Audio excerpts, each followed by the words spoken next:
are here at Landscape with Eric from Brooklyn. Hi Eric, how's it going today? Good, doing well. Good. We've had a lot of fun hanging out together here at the show, and I've learned an awful lot about your really interesting products. Could you show them to us and see what they're about? Yeah, totally. So I guess I'll start with something that's the most simplistic. Sort of the basis of my design philosophy is doing things really simply, but then allowing for as much openness within that design as possible. So this is as simple as it gets, and it's called All Flesh, and it's like a patching system for your modular, but it allows you to be part of the patch. So you are literally just bridging connections with your hands within your modular system, and also given the size and shape of this simple device, you're able to also attenuate the signal further via how much skin is touching. So this will, every person's going to have a different interaction because both like individual skin constitution and how much moisture content you have in your skin and the modules you're using and your system are all going to affect. So certain modules you probably won't have as good a time with, and other modules will react better to you. And to modulation. That's really interesting. So you can move different, move triggers around your system, move sequences around your system, things like that, and lots of other ideas people come up with. It seems to me that a lot of your design philosophy is really about expressive electronics and how to be able to create a really smooth user to computer and particularly analog user to analog computer type of interaction. Is that right? Yes, exactly. Well, that's very cool, and those things are definitely a good example of that. Yeah, it's about involving the human mistakes within analog electronics, essentially. I think that's why we all love the sound of analog electronics so much, because they're imperfect. Exactly. Yeah. So this is about bringing that imperfection to even a greater level. Cool. What is this beautiful looking thing? So this is called the stereo field, and it's essentially it's fairly simple in its design, but it allows for a lot of really large different tonalities and possibilities, because it's an open. I like to consider it like an open system. And what it is at its core is just two stereo preamp circuits, and it's a mirror image, literally inside of stereo preamp circuitry.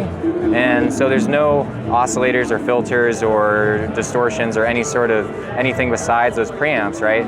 But when you start to introduce your hands to these two circuits, you're going to create bad oscillators and bad filters and bad distortion and just a lot of feedback. Because of the capacitance and reactance of your body. Yeah, so your fingers are both, are acting as resistors and capacitors that are roaming all around the circuit boards. Wow. And and so since they're both stereo, right, you also have two inputs on this side, two inputs on this side, two output, and that's meant to be interchangeable between audio and CV and the sort of conversation between those two elements.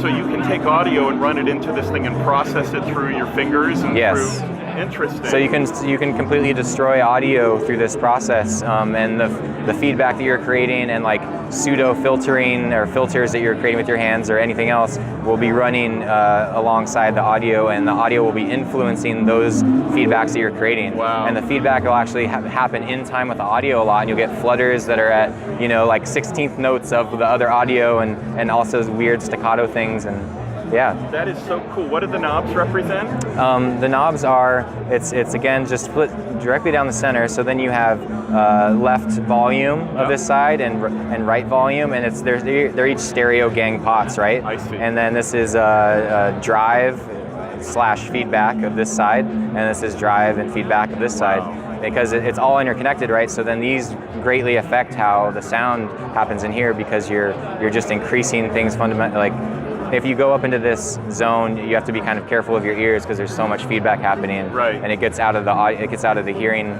realm as well. Might be good to run it through a compressor if you're doing live performance. It's really kill the audience. Yeah, it's really helpful. People do that, limiters and compressors in live situations. It's just really nice.